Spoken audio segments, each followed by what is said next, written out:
Good evening and good day to everyone. It's good to be back. I am your host, Caroline, as always, and today we have another topic to discuss, and we have another special guest with another topic, as I've mentioned. And with us tonight, we have Dr. Tomas Frgala, who is the head physician at UNICA Clinic located in Brno. So, hello, Dr. Tomas. How are you feeling tonight? Hello, I'm fine. Yourself? Yes, very good. I'm very happy that you are back with us. This is not your first Thank you. IVF webinar, so this is good to know that you have decided to come back here again and present another topic within our Stronger Together initiative. And It's a as pleasure. always, before we start with the presentation, I also want to mention that, of course, all those events, Stronger Together events, have been brought to you thanks to our ambassadors and partners. All of them are right here on the screen. So thank you so much for your constant support of this initiative. And as I mentioned, we will start with Dr. Thomas' presentation. Topic for today is why was your attempt unsuccessful and what to do next. And so, of course, Dr. Thomas will provide you with some tips on how to do it. So we will be able to explain some of the things on our topic, and then it will be time for your questions. So as always, all you need to do is just type the questions in the chat section so that Dr. Thomas can help you with those. So don't hesitate. You can do it now, later on during the presentation, or after the presentation, of course. And well, that is it from me. Okay, so Dr. Thomas, ready to start? Yes, please. Excellent. Thank you so much. Go ahead. Thank you. All right. Hello. Good evening, ladies and gentlemen. Thank you for joining us tonight. Why was your attempt unsuccessful and what to do next is the title I chose for tonight's brief presentation as a part of the series labeled Successful IVF Treatment After Failed Attempts. In a number of early lectures, my dear colleagues discussed various quite specific topics focusing on the intricacies of planning the most fitting, the most promising IVF cycle. And these included quite detailed analyses of the individual aspects, such as various examination procedures or stimulation protocols. I thought we might want to take perhaps a slightly broader approach tonight, just for the change of pace, and at first try to define the term failed attempt. So what was actually the previous attempt? When and how should we proceed since it was unsuccessful? What do we wish for versus what might be recommended by the specialist? What is the most realistic and most effective way to go on? And ultimately, how does the eventual IVF cycle, the IVF stimulation, the in vitro fertilization following the stimulation of the patient's ovaries fit into the scheme of things? It's going to be quite different in a couple that has come after a spontaneous natural conception attempts. It's going to be markedly different in a couple that has actually been through some conservative treatment, including perhaps ovulation support, luteal phase support, intrauterine insemination. Once again, it's going to be very different in a couple that has been through an in vitro fertilization or IVF cycle with stimulation of the ovaries. And it's definitely going to be quite challenging in a couple that perhaps has been through a cycle with donated gametes already with no success. Of course, everything that I'm presenting here is not set in stone. It has to be discussed, considered, individualized, and that's the major point. That's the most important point. We have to know the patient, we have to know each other, and to be able to plan the future steps, the treatment accordingly. We need to focus at first on the patient's history, mainly their age, previous pregnancies, surgeries, other diagnoses, medications, test results, and previous treatment. The main factors we're trying to look at are the andrological factor, the quality of the sperm. Here we can use the spermogram analysis. We'll get to that in a bit more detail later. Then there's the ovarian factor, where we try to evaluate, let's say, the strength of the ovarian reserve in the woman based on AMH, or anti-Müllerian hormone, a blood test that is performed, or the AFC, antral follicle count, the number of follicles that we see in the ovaries with ultrasound. And these should go hand in hand. Basically, the higher, the better, to a certain level, of course. Then there's the third, the tubal factor, the patency of the fallopian tubes, and eventually the uterine factor and other factors. But these three are the major ones that we look at when we meet with the couple for the first time.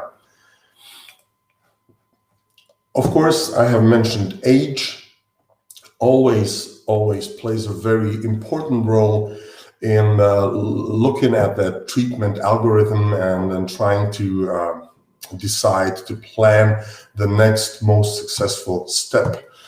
It perhaps will sound a little one-sided now when I discuss this slide. I will focus on the age of the woman mainly, and it may sound like I forget the gentleman, I forget the part that the sperm cells play. It's not so. The spermogram actually is quite often the decisive factor which points us towards a certain treatment.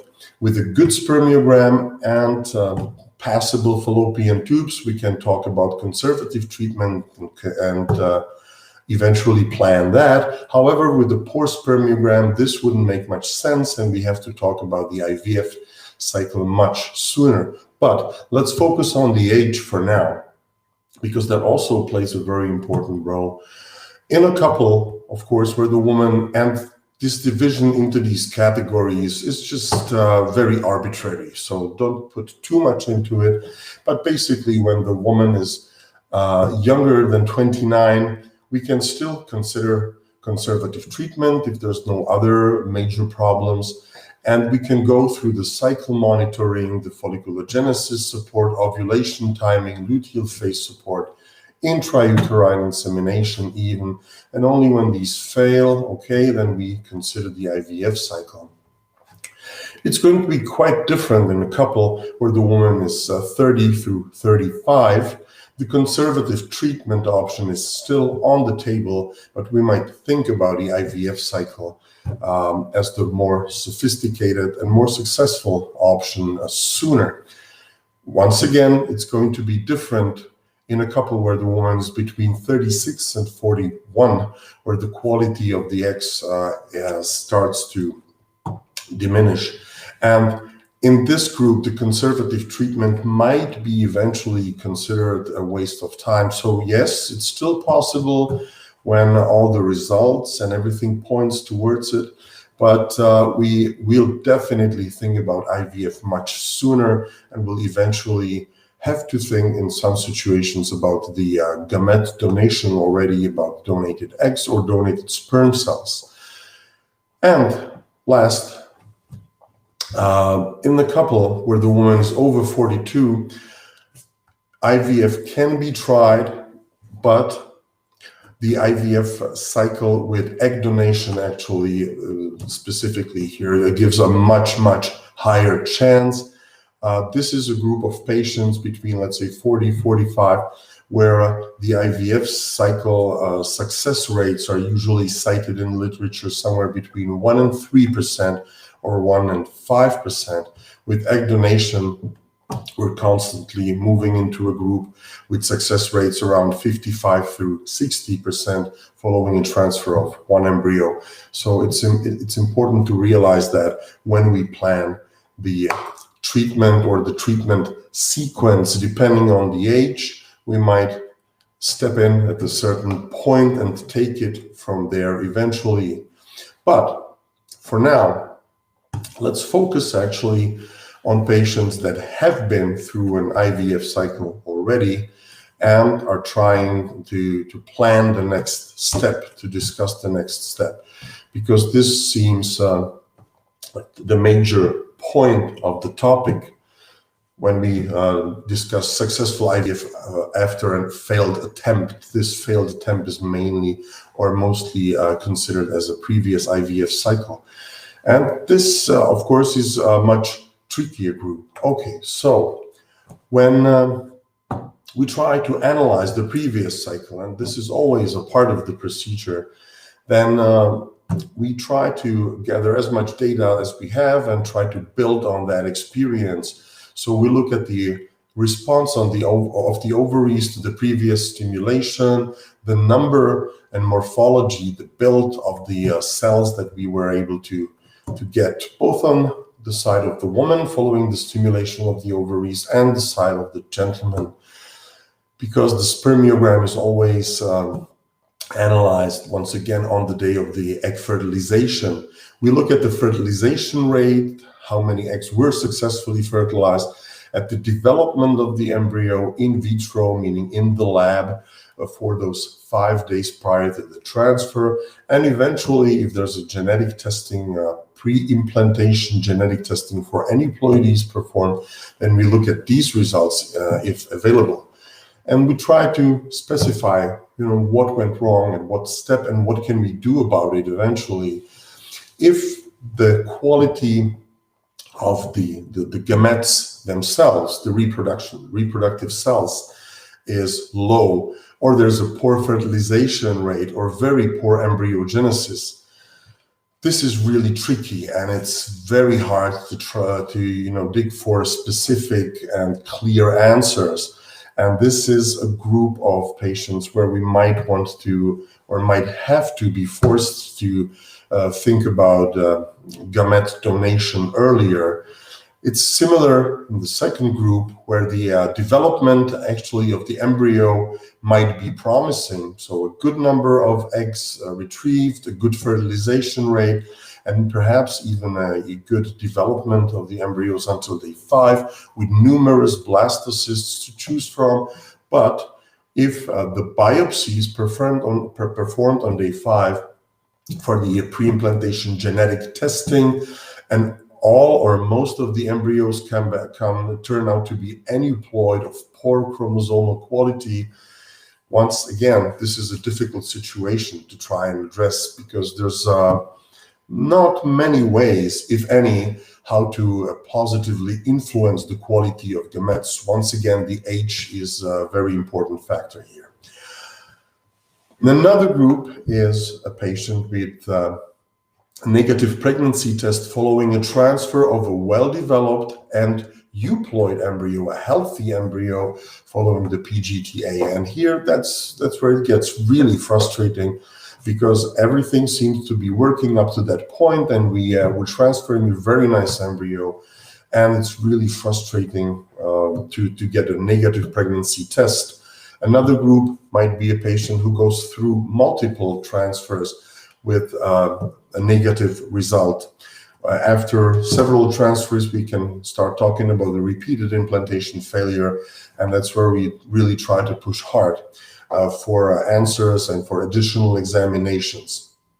And we cannot forget about another group in patients where actually the implantation of the embryo is successful, and unfortunately is miscarried early, let's say during the first trimester, and that also gets very, very frustrating.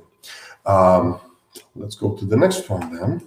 So, what are the major influences on the outcome of the IVF cycle? Once again, age of both partners, very important.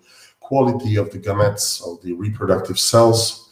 Then perhaps genetic factors, eventually, and these are already the factors that we don't necessarily look at the very beginning, unless there's a suspicion that something might be wrong, or a history in the family or in the patient herself or himself. But definitely between unsuccessful cycles, or with these problems that we have just cited, repeated implantation failure, or an early miscarriage, we might look at the other factors such as hematology, So possible hereditary thrombophilia, a state where the blood in certain situations is coagulated too quickly. Immunological factors, a very complex field and very difficult to interpret the results, but very interesting nevertheless. Eventually, the uterine abnormalities, and, well, the relatively simple one, the lifestyle influences. Smoking, bad. Body mass index, a high body mass index can also influence negatively the menstrual cycle, the stimulation, the response of the ovaries, and possibly even the quality of the gametes of the eggs. And stress, I know this is a tough one. Anytime a physician starts to talk about reducing stress, it stresses you to no limits, but we have to mention it as well. The one and main influence is the quality of the embryo itself. So we have to try and look at the quality of the gametes prior to the cycle, even prior to the first cycle. Of course, that's what takes us to the eventual first IVF, but also by trying to plan the next, the better IVF cycle with a stronger chance for success. The sperm cell quality, I'm not going to surprise anyone here. You have been probably, most of you, through these. So let's just take a look at it quickly. Here we do have some options. The very first one is a detailed spermogram analysis. It's a basic analysis, kind of a rough estimate of the quality of the sperm cells, but it gives us an idea nevertheless, and it's a very good starting point. We can eventually have the DNA fragmentation in the sperm cells, have it analyzed in genetic lab, and maybe based on this or based on these results, then pick the optimal sperm selection method for perhaps ICSI, the intracytoplasmic sperm injection, where the selected sperm cell is inserted directly into an egg. And since usually during the stimulation, we get somewhere between, let's say, 2 and 20 eggs, depending on the response of the ovaries, we will need 2 through 20 sperm cells. While in the ejaculate, in the sample, there's usually millions of them, or even hundreds of millions of them. So plenty to choose from, and the question is, how do we choose them? Here are some of the latest selection methods: PICSI or pre-selected ICSI. Perhaps more interesting or more current, MAGS, the magnetic activated cell sorting method, where sperm cells with fragmented DNA are removed from the sample, or the latest one, the microfluidic sperm sorting chip. And based on the spermogram and actually the results of the previous cycles, we can discuss these with the couple and recommend the appropriate ones. So that's as far as the sperm cells goes. With egg quality, it's much more difficult. There's basically no method that would let us evaluate the oocyte quality directly. So we'll have to talk generally about the function of the ovaries. And here's just a very rough division to patients with ovarian function, without it. We can look, as I have mentioned earlier, at the ovarian reserve, at the age, at the factors basically that can influence that ovarian reserve in a negative way: the age, the endometriosis, eventual surgery in the history of the patient. But as far as the quality of the egg goes, it's really difficult. We never really see the egg. There's just one usually hiding in the follicle, in the ovary, during the normal, the menstrual or ovulation cycle. And even in the IVF cycle, when we actually stimulate the ovaries and win the eggs, obtain the eggs via the oocyte pickup, that's where, following the so-called denudation, the embryologists do see the eggs for the first time, so they can comment on their build, their morphology, eventual fragmentations, and some obvious problems. This is all just a very rough commentary of the state of the eggs. How many are there? How many are ripe? And how many look sound as far as the structure goes. It doesn't give us a lot of data about the actual quality of the egg. So it's much tougher there.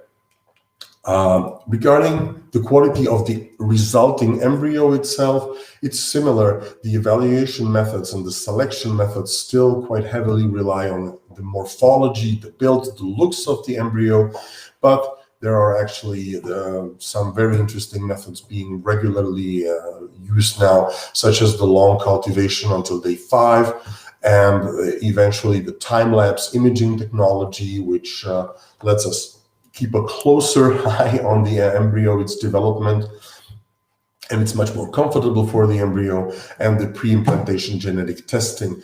Although it needs to be said that even the application of all of these methods and the selection of the most promising embryo with the pre-implantation genetic testing, it still does not guarantee the implantation of the embryo or a perfect development of the fetus. We have mentioned the uterine factor. I'm pretty much going to jump over that one because nowadays, at the age of the ultrasound, where actually every gynecologist has one, this is very rarely a surprise. This is usually a point where the patients come to the specialized clinic very well diagnosed and pre-treated already, because that's something that their gynecologists usually see during the regular checkups. So how do we try and increase the chances for the next IVF cycle? How we analyze carefully the available results, the treatment protocols. We think about the micromanipulation methods. These add-ons cost some extra money, so we need to take that into consideration as well. And we always think about the additional exams that might eventually help, be it the genetic consult after an unsuccessful cycle, repeated implantation failure, missed abortions. It's definitely a point where we shouldn't forget about the karyotype in both partners, eventually cystic fibrosis, mutations, and microdeletion Y of the Y chromosome in the gentleman if the spermogram is really poor. Hematology in the woman, the so-called hereditary thrombophilia, eventual and immunological consult. I'm not saying that you have to have all of these. This is just a list of ideas to eventually choose from and to consider. If everything else seems to be in check and there is no explanation for the lack of success, eventually there might be a hysteroscopy in order to check the uterine cavity and possibly take a biopsy, where the sample is then examined for the natural killer cells, the NK cells, and the plasma cell levels, which might actually show or point us towards a possible chronic inflammation of the uterine lining, the so-called chronic endometritis, where actually an antibiotic treatment might be helpful. So the hysteroscopy is also one of the more important methods to consider, especially after repeated implantation failure. And there are the more modern tests, such as the endometrial receptivity assay, the ERA test, to see what the optimal length of the progesterone application prior to transfer might be in the individual patient, and the EMA-ELIS test, the evaluation of the endometrial microbiome or microbial environment. But these are rather fresh, and we're still waiting for large studies that would definitely prove the efficacy of these methods. But it's something to consider and to discuss eventually. Okay, when none of these give us an answer, when we have been through repeated IVF cycles, and of course, in situations where, as I had mentioned earlier, there's problems with the gametes or with the embryos, or where the age is of a major issue, we might have to think eventually about the ultimate refuge. So when everything else fails, we might have to think about egg donation.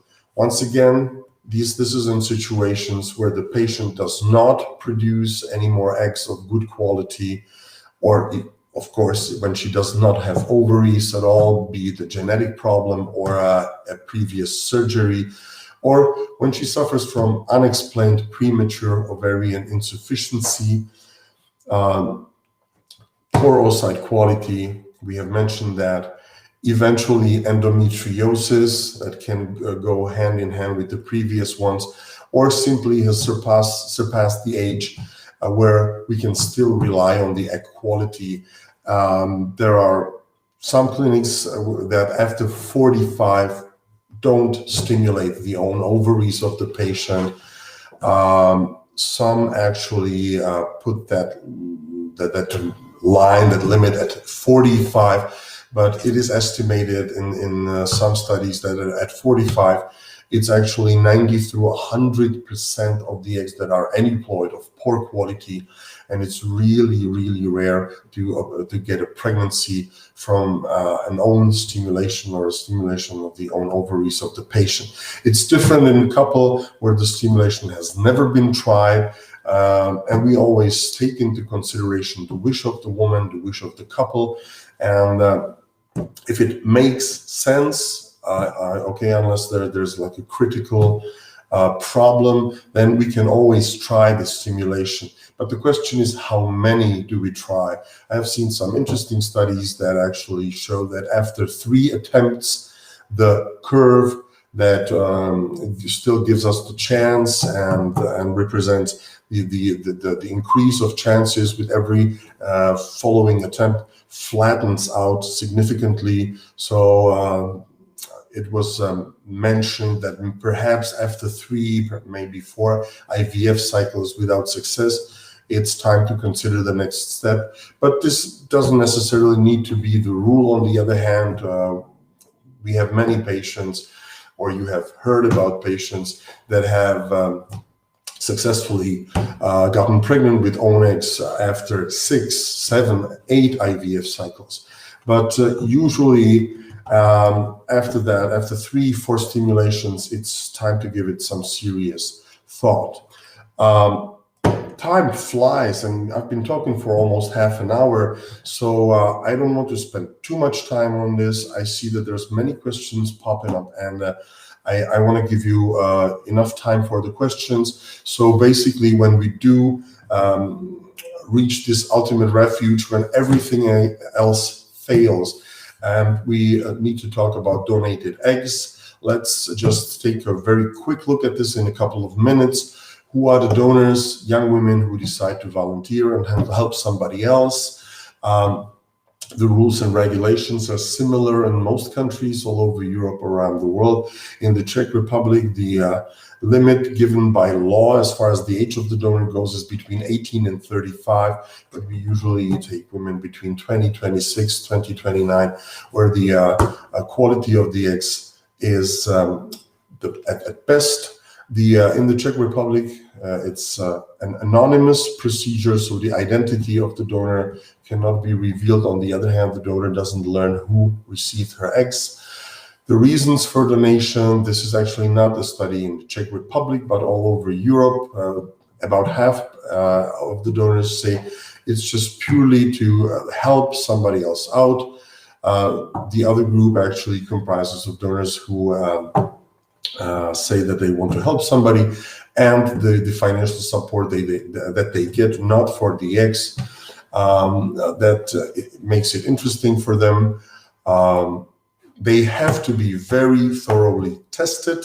This testing is actually not only compliant with the national and EU regulations in the Czech Republic, but in certain regards is more strict, because we have a very agile Society for Medical Genetics and Genomics, and since last year that there have been some extra tests included in the genetic screening, where many blood tests are performed, and they are actually listed here: karyotype, cystic fibrosis, muscular atrophy, connexin 26, and only following a genetic consult with the geneticist who says that everything's okay in the donor's family. She is a carrier of no mutations and no serious diagnoses, or actually no diagnoses at all, and that yes, she can donate. Only then she's included in the donation program. The matching, you have probably heard this, and if not, and we'll go through these in an eventual consult, is done based on the phenotype mainly and other factors. It's relatively simple physically, okay, not psychologically, of course, for the patient, because using estrogen pills, we need to prepare the endometrium, and at an exact point, at the right point, step in with the progesterone. But basically, it's just these pills and an ultrasound check to see if the endometrium is growing at a certain rate and has the right structure, so it's going to be ready for the implantation of the embryo. In the meantime, the donor is going through the injection applications, through the ultrasound checks the blood work, and eventually the oocyte pickup in complete anesthesia, after which the fertilization of the eggs is performed. The process of the endometrial growth we have mentioned briefly, and we'll stay at that at this time. The endometriums should be somewhere between 7 and 12 millimeters. Of course, 8 through 10 would be perfect, but this will be evaluated individually, and the dose of the estrogens can be adjusted accordingly, fitting the individual needs of the patient and her uterus. It's always good to get not one, but many or multiple eggs from the donor, because not every follicle during the stimulation will carry an egg. Not every egg will be ripe. Not every ripe egg will be healthy. Not every healthy egg that is fertilized will actually result in an embryo on the next day. And not every embryo that we start with is going to develop into a blastocyst on day 5. So to have a promising number of embryos following that 5-day cultivation, we want to start with a certain amount of eggs at the very beginning, and we have to be ready that we're going to lose some of these cells or some of these embryos throughout the treatment. But it's a natural selection process that gives us a chance actually to transfer only those embryos that are really fit for the implantation and that are promising for a further development. Okay, aside from staying in contact with your coordinator, your physician, your specialist, and the clinic, what else can you do after the transfer? Well, this is the phase where actually there's not much that we can still do. If the embryo is in a very good stage, if it has been developed or developing nicely, if the transfer was easy and the endometrium well built, of course, we can talk about things like supporting your microbiome. We have touched that earlier, just very briefly.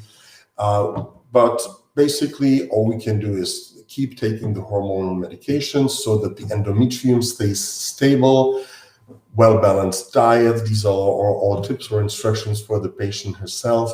Exercising moderately. Of course, this limit can be different for everybody, but we all have our rules, and we all have our limits. Avoiding stress if at all possible, and avoiding harmful substances, obviously. But we also, at this phase, we need for the embryo to be strong, to do its work, to have this will to live, and we need a little bit of luck, or sometimes a whole lot of luck as well, but it all goes together, and hopefully, if not at the first attempt, then the second, third, fourth one, they might and should be successful. So I wish you all the best, and I thank you very much for your attention. And perhaps now it might be time for your questions. I'm going to do my best to try and answer most of them, and Unless we have touched it already in the presentation, then we can go into detail as well. If that's not enough, then please stay in touch and eventually call one of our coordinators for a consult with the physician, and then we can even during these difficult times, we can start with the Skype consult, which makes it easy to start long distance. You can scan and email the documents. We'll go through those and we'll take it from there. Thank you once again, and I'm looking forward to your questions. Wonderful. Thank you so much for such a lovely and interesting presentation, for so many details. It was indeed very, very interesting and useful for all of our patients, I am sure here. So yes, as you see, plenty of questions are right here as well. So let's not waste time and let's go to the questions. So thank you for those questions. We definitely have a lot of them. The first one is right here. Do intramural fibroids have a role in failed attempts, donor eggs? Wow, okay, the very good question, a very tough one to start with, because there's no easy answer for that. This has been discussed for years and years and years, and the rules have been shifting. We need to realize that there's many forms or types of fibromas. The ones that grow outside of the uterus, the subserous myomas or fibroids, they're not that problematic. Then there's the ones that grow inside the uterine cavity, the submucous fibroids. These are a big problem and should be removed possibly via hysteroscopy. But here we're actually discussing the ones that grow in the wall of the uterine cavity. And the rules have been changing actually over the years. The rules of 4 has been there for quite some time. If there's more than 4 myomas, fibroids, operate first and then perform the transfer. Or then another one was when the fibroma is larger than 4 centimeters in diameter, then operate. But currently, actually, the specialists, the experts in the field usually say when it's in the wall of the uterus, yes, if it's really large, it might play a certain role, but it shouldn't be a substantial role. And do not operate, try and perform the IVF cycle. And first, as long as the patient doesn't have any substantial problems, any pains, any cycle irregularities, irregular bleedings. So yes, they might play a certain role, but we don't operate until the patient has actually specific problems. Perfect. Thank you so much for the very first question. Definitely a tough one, but thank you, Dr. Thomas, for answering this one. And let's go to the next one. My husband and I completed karyotype tests. Both were normal. However, I've had 2 failed frozen embryo transfers of high quality embryos. Do you suggest testing my embryos next time? Very good question. Very good question. Okay. I take it the high quality of these embryos was probably just based on their morphology, on their development, and hopefully through day 5 of the development, because the day 3 is kind of inconclusive. But if these were high quality embryos on day 5, yes, this is something you might want to consider, especially if you have doubts about the next possible IVF attempt. Should you keep trying with your own eggs, or is there maybe an underlying problem that's not showing even though the karyotypes are okay? Once again, I do have to mention the age, and I'll get back to that in just a moment.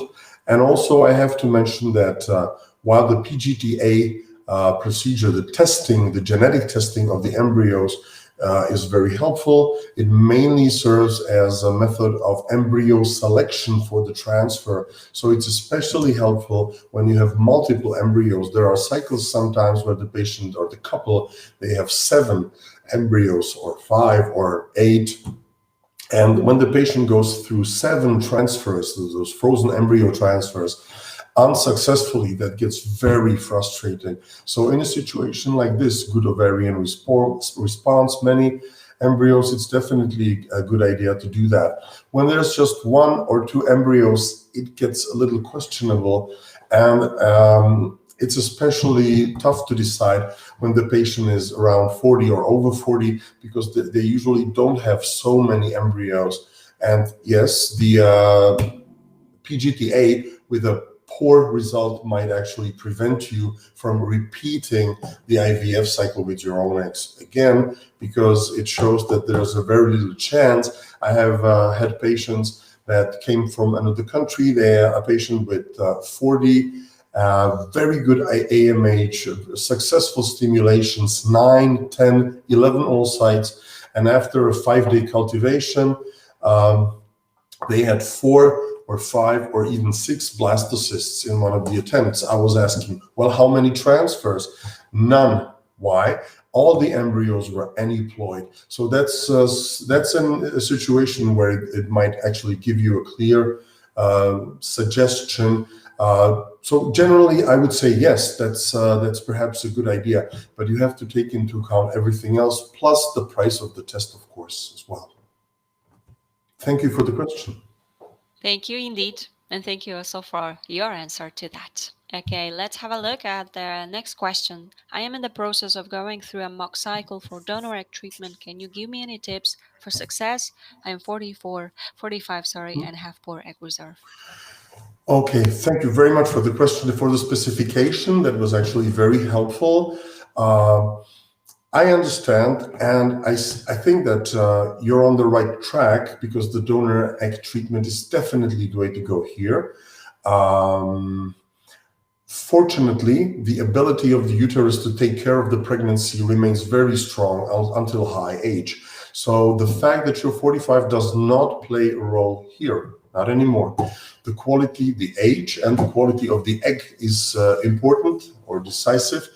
And of course, the quality of the sperm cells eventually, and the right micromanipulation methods, and everything else. Now, pointers or tips for success for you personally. Well, if it's a mock cycle, the preparation cycle, definitely an ultrasound to check on the height of the endometrium. And then based on that, the dose of the estrogen hormones can be adjusted for the actual transfer cycle. So that might be very helpful. Otherwise, stay positive, eat your vitamins, and hope for the best. Otherwise, there's nothing that you can really do at this point to try and increase your chances. Of course, there's the things like I mentioned vitamins, okay, the folic acid or folates, but every clinic does that, and I'm quite sure you're taking these already. Otherwise, there's no real tricks that should be mentioned here, unless, of course, there's a problem on the ultrasound check. If there's a sign of a polyp or a cyst in the ovaries, then you might want to reconsider and maybe postpone the treatment, but I hope this is going to be the case. Good luck. And excellent, thank you so much for that. And I just want you to see that, of course, there is a thank you for from the previous patient for your response right here, great response. Okay, thanks, Chintan. And let's have a look at the next question. So what if I have blood coagulation issues and also a rather big liver hemangioma, sorry. Can I still try, and what about using heparin, aspirin? What would you suggest? Oh, this is a very tough one. And I'm sorry, but it's actually sort of exceeding my expertise. If you do have blood coagulation issues, then you might be at risk while taking estrogen hormones or during the stimulation. So you're definitely candidate for the low molecular weight heparin injections. But as far as the question of the hemangioma goes, then you will have to talk about that with your specialist, okay?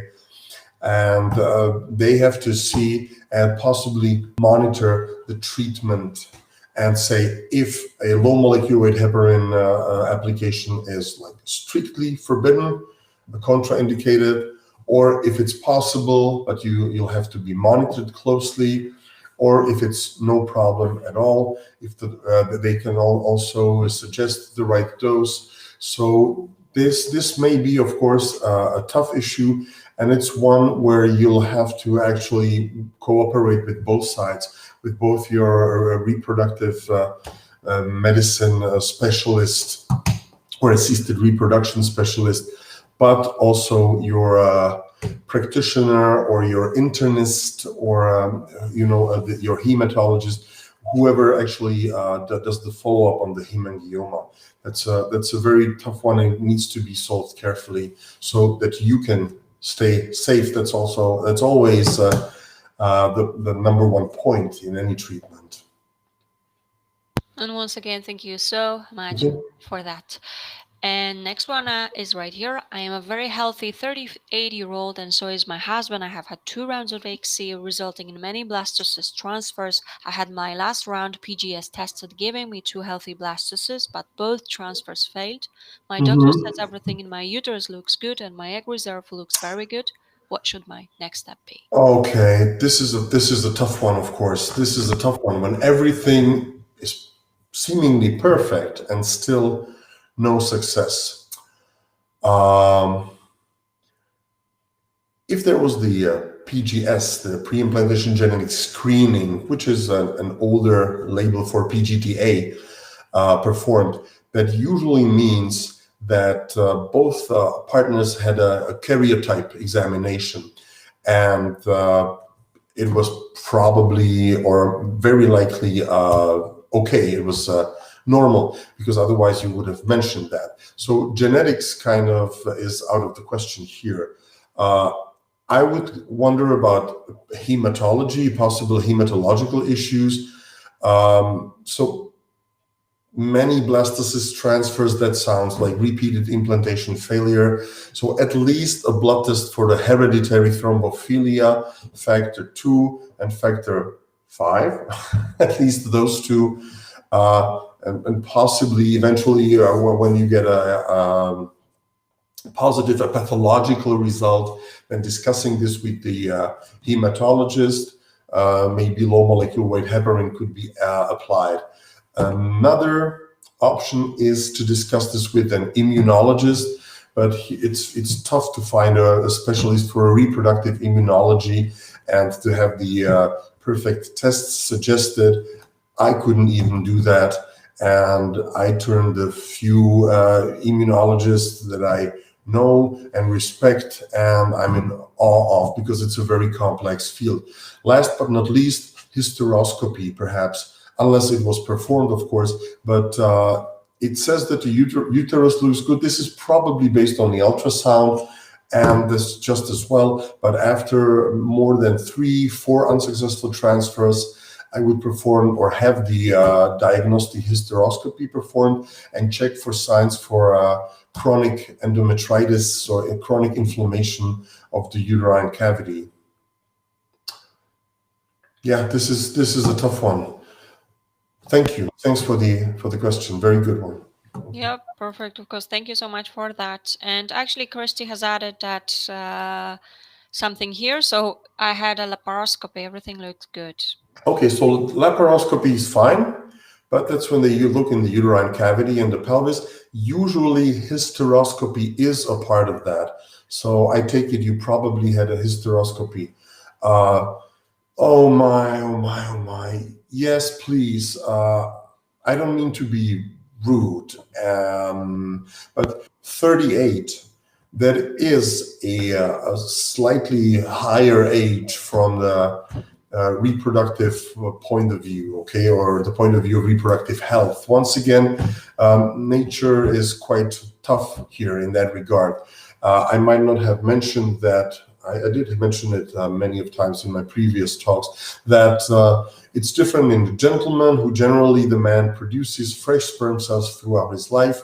The woman gets born with all the eggs, and the eggs grow older with her, and that's why the quality of the eggs is best between 20 and 29.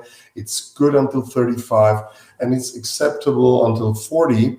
But in this group, 35 through 40, some literature actually states success rates around 14%, We have been more lucky or more successful, and we are usually looking at better numbers than that. But this shows you that the quality of the cells can be poorer. If you have very good response of the ovaries and many eggs, yes, and good development of the embryos, I would try again, yes.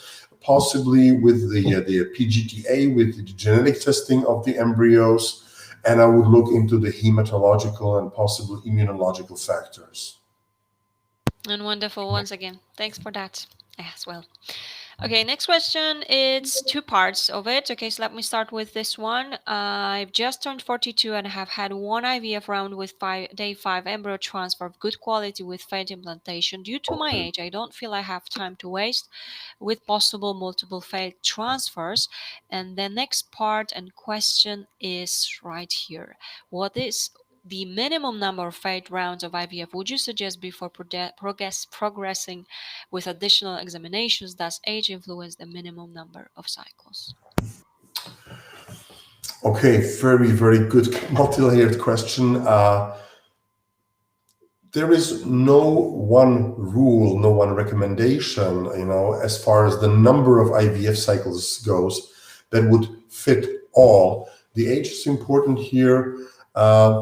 With 42 and one failed attempt, you can try again, but the success rates, as I have mentioned, are very low, somewhere between 1% and 5%.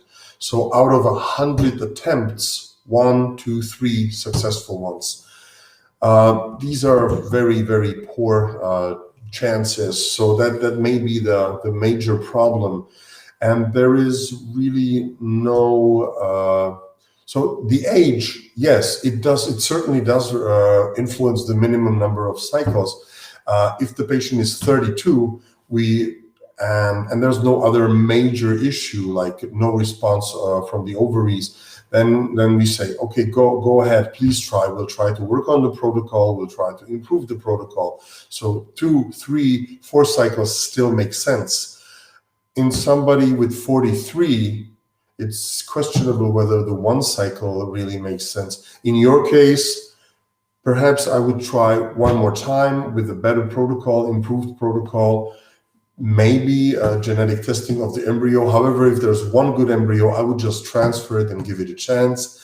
And if you fail again, then it's probably time to think about egg donation. Thank you for the question.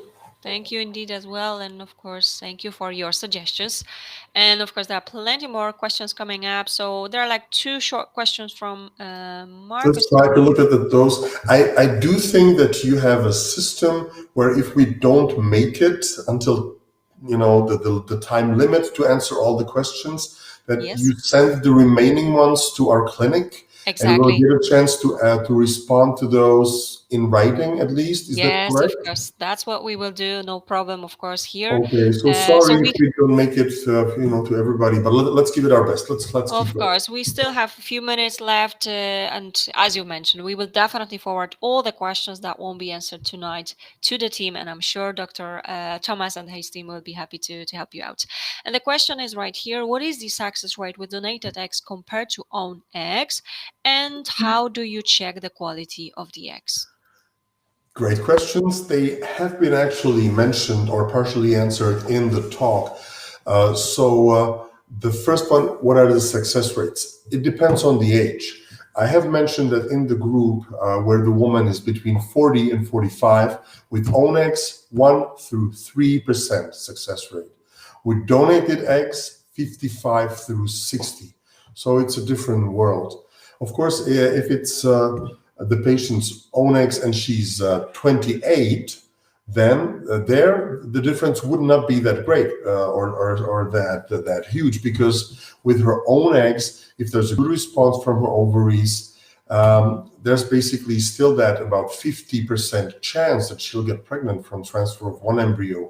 The success rates with own eggs in the group until 35, okay, so let's say 18 through 35, the success rates with own eggs are 50 through 55%, so very close to the ones with donated eggs. So the age plays a very important role. and it's in those higher age groups where the difference shows. How do we check the quality of the eggs? There is really hardly any way how to check for the quality truly. So it's based on morphology. The eggs are actually examined after the oocyte pickup. They have to be placed in a special maturation medium for a while, and then they're cleared of everything else. So that sort of group of support cells, the cumulus ovophorus, and when the egg is naked, hence the name denudation, then the embryologist looks at the egg, and there's actually a list of parameters that they go through. Is it regular? Are there fragmentations? Is the polar body well specified? But there is no easy or no simple way to just check for the quality of the egg. A polar body diagnostic might be mentioned here. When you take the polar body from the egg and you examine the polar body, in the meantime, the egg is fertilized and can develop into an embryo. But this is a rather expensive method that is not very frequently done because it has been pushed aside by the testing, the PGTA, the testing of the embryos themselves. Thank you for the questions. Indeed, again, thank you so much for those. And okay, let's have a look, of course, at the next one that we have. So what are the genetic exams that the egg donor has to undergo by law in your specific clinic? Once again, they have been listed in the presentation. It's karyotype, so these are all blood tests.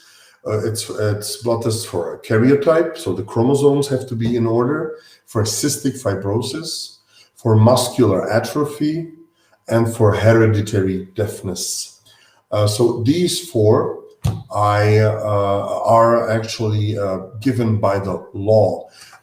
If you wish to actually, ask for an additional genetic test, such as the Fragile X, you can always inquire that. You can ask the coordinator during the preparation phase, and it can be examined in the donor.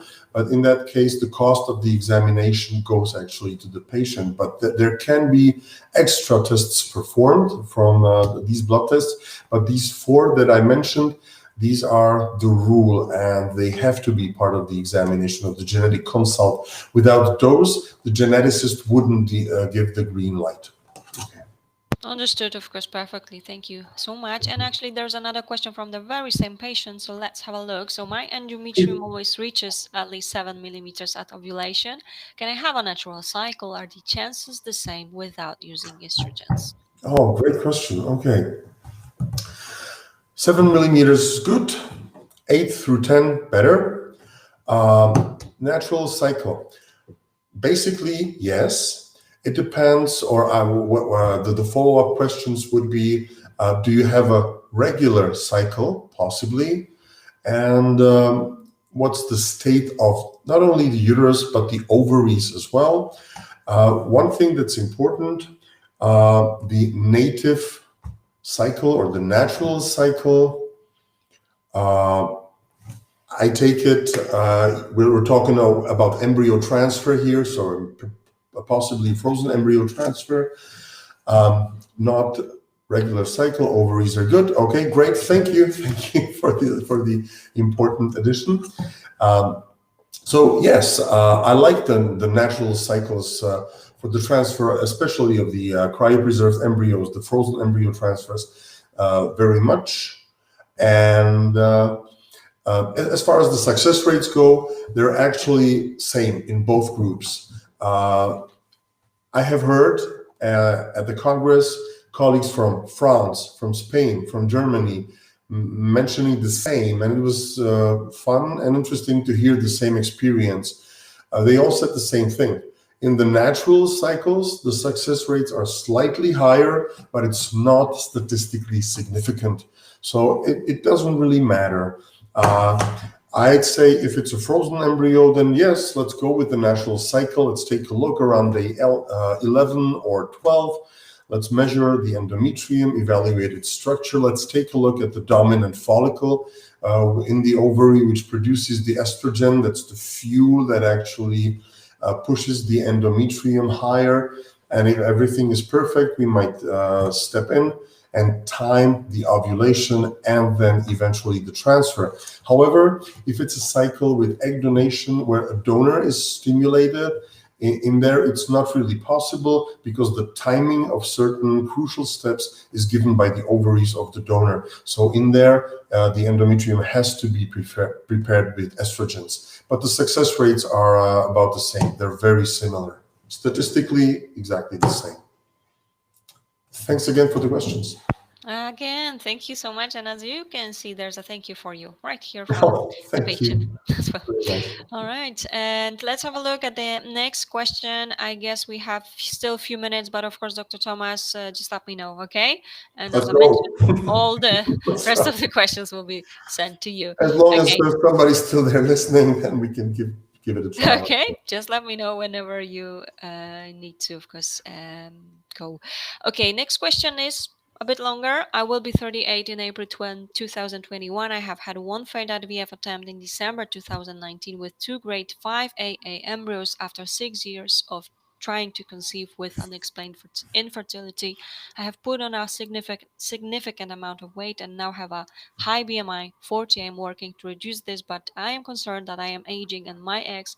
Would you recommend a frozen embryo transfer at this weight, or should I lose weight first?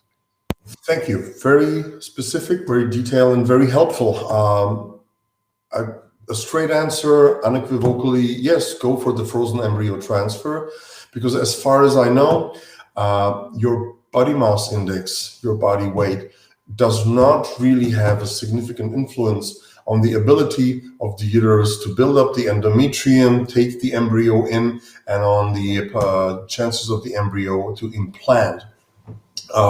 The influence of the higher body mass index is usually felt in the regular cycle. With a higher weight, it might become irregular, problematic.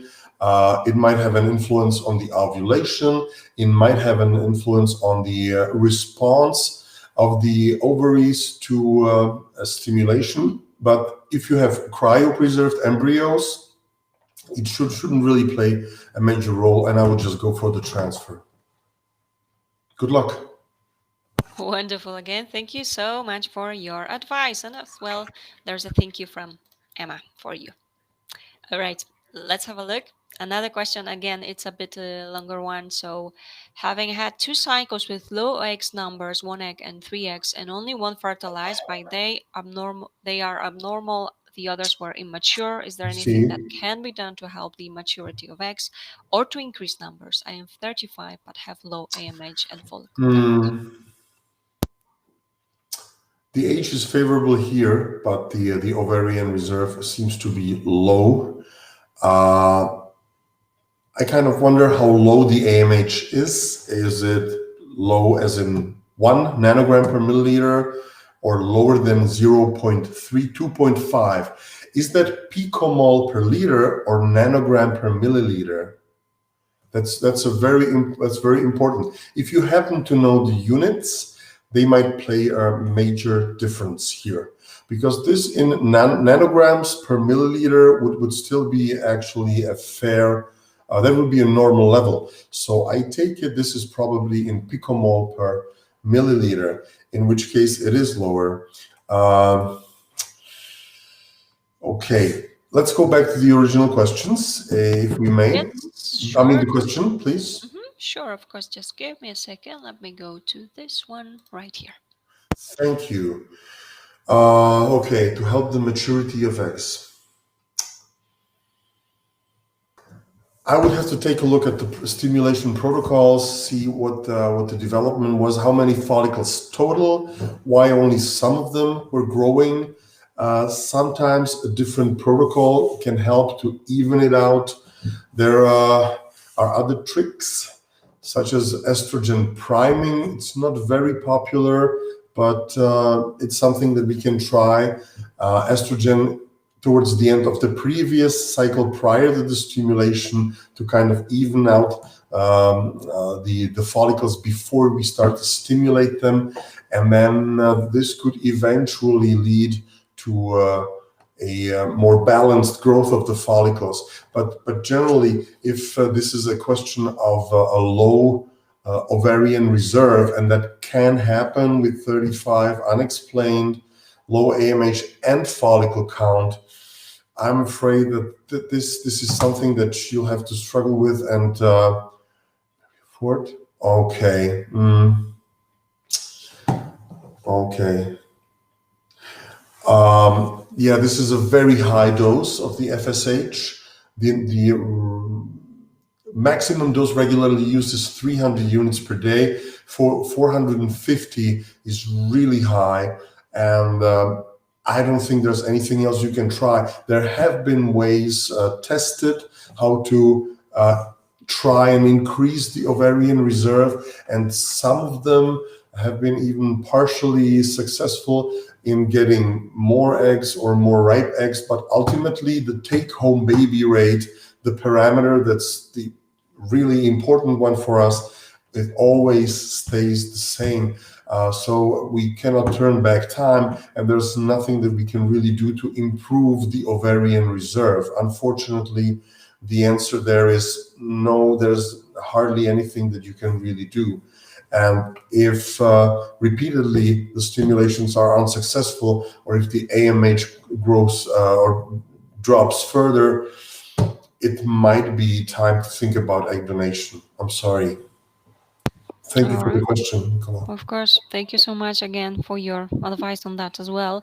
And next question, it's right here. I want to do PGTA. How much is it better than NGS? Sorry, is Oh, NGS than fish? fish is out of question. It's if it's what I think it is, that's the testing of the blastomeres on day 3.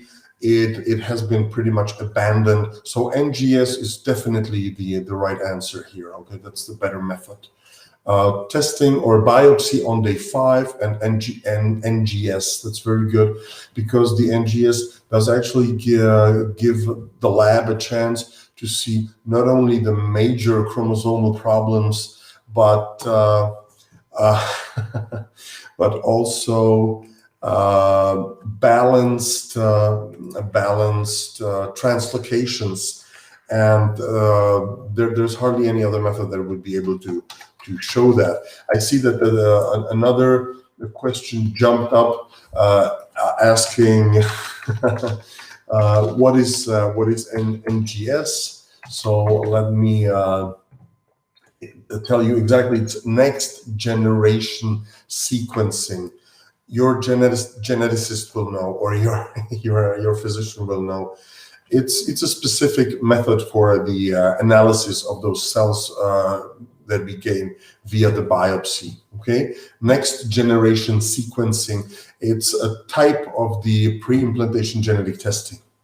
Wonderful. Thank you for that explanation. And also, there's a follow-up. Is there any other type of PGTA on day 5 that's better than fish?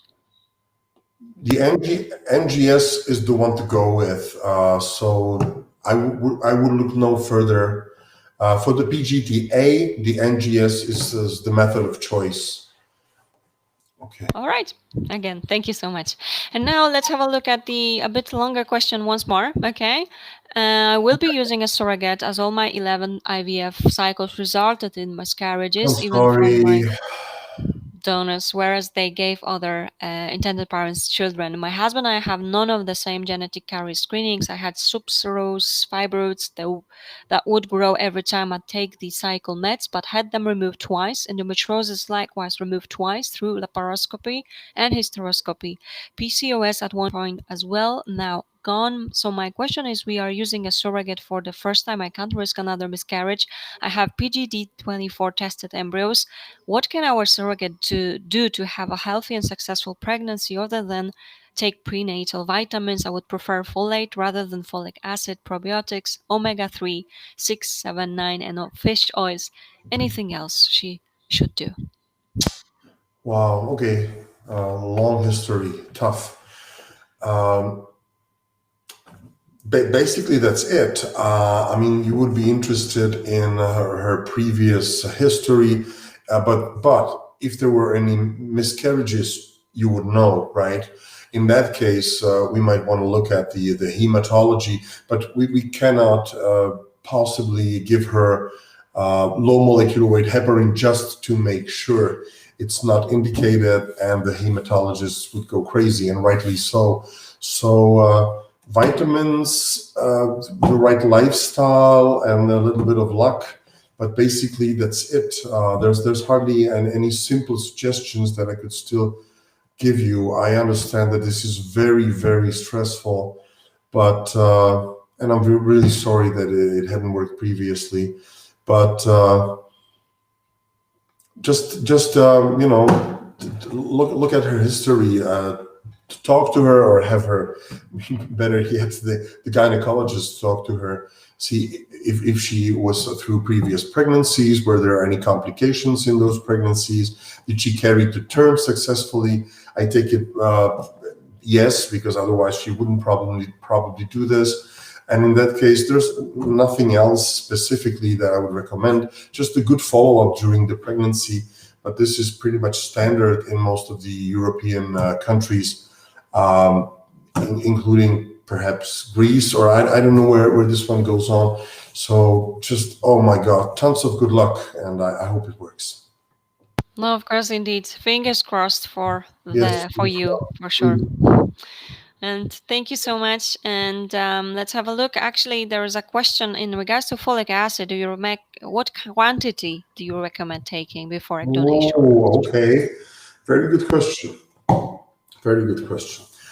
I admit, like historically, the quantities given were up to 10 milligrams per day, but there have been some studies that have found that problematic, and usually it's recommended to not to go over 5 milligrams of folic acid per day. Nowadays, I have to admit that I usually recommend some pregnancy vitamins rather than just purely folic acid. It also depends on what the situation is in the specific patient. If there's a form of hereditary thrombophilia that is the MTHFR factor mutation, then usually higher doses of folic acid are recommended. But usually these like first trimester vitamins such as Femibion 1 are a good choice or a sure option, because there's not only folic acid in them, but also the metafolate, the metabolite already. I'd say the minimum should be 400 micrograms per day, but usually you want to go a little higher than that. And I'd say to stay on the safe side, no more than 5 milligrams per day. All right, excellent. Before or after, it's the same. Okay. Okay. No, understood, of course. And we will be shortly finishing, but there are, of course, plenty more questions. So just to let you know, remember that if you would like to get in touch with Dr. Tomas and his team, you can also use this link. I have just sent it to you. There is an option to contact button to contact the team. And as you know, Dr. Tomas will be more than happy to help you out. So with any follow-ups or with any other questions, it is Please possible. do. If I may jump in, Of course. I pardon my intrusion. Please don't be disappointed if I don't answer or don't respond directly, because I hardly would have the time to respond in typing to all the questions. But rest assured that the coordinator that you will be in care of and who will actually type up the answer will discuss the issue with me, and I pretty much dictate the answers. So there might be somebody else signed under that response, but I will have my hands in them for sure. Okay, thank you. Thanks again. Thank you. Thank you so much for that reassurance as well. Yes, definitely needed. Thank you so much. Okay, and I guess let's have a look at the next question. But of course, as I've mentioned, Dr. Thomas, whenever you need to go, it's okay. You can tell me. Okay? And I'm let's getting have a a. little hungry, but I can take it. Let's go. All right, understood then. Let's have a look at the next question then. As I am healthy 48-year-old, I had a natural pregnancy, age 45, with missed abortion 10 weeks and diagnosed hypothyroid after 8 months medication was normal. Since then, I have had 5 donor egg transfers, all grade 1 embryos, 5 day, 3 different donors, and only 1 embryo transfer each time. Had ERA test, hysteroscopy, thrombophilia, NK blood test, biopsy, all normal, partner, no more sperm test. I have 3 small intramural fibroids. I have 2 frozen embryos left. Can you suggest anything else? That's a tough one because you have been through a lot and you have listed pretty much everything that we have mentioned, including the ERA test, hysteroscopy, thrombophilia, NK blood test, biopsy. Oh my, oh my, oh my.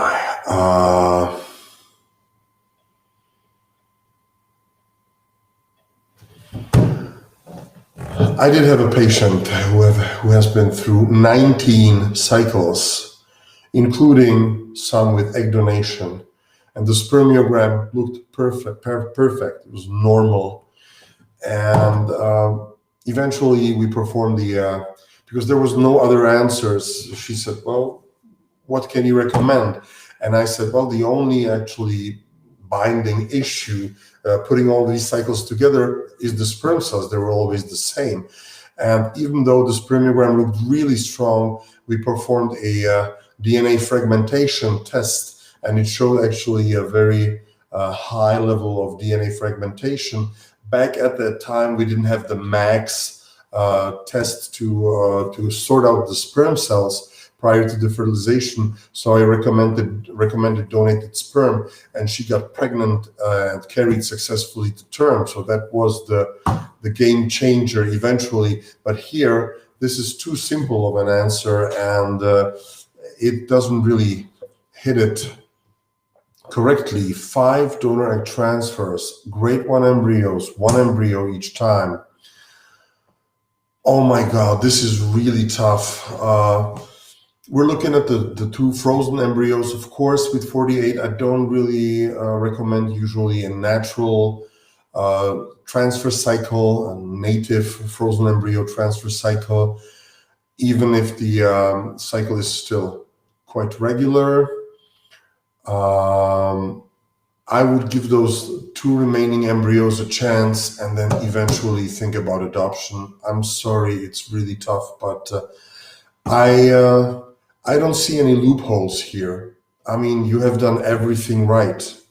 And I'm sorry, I'm very sorry, and it hurts, but I don't have an answer. Understood, of course. And there's another additional information. Natural pregnancy was with the same partner. I also had a natural pregnancy in 2016. Right. The one with termination doesn't really play a role. The natural pregnancy with the same partner that ended in miscarriage, that doesn't really change it.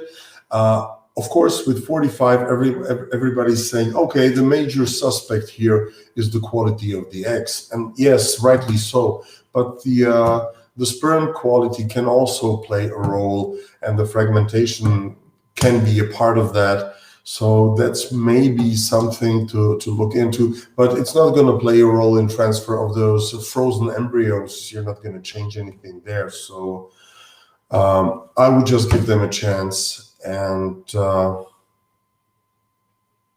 that's it. All right. Sorry. Thank you once more for that, of course, question and providing all such details. And as you can see, there is a thank you from our patients for you as well. Okay. Right Thank here. you very much for the great questions and for your attendance.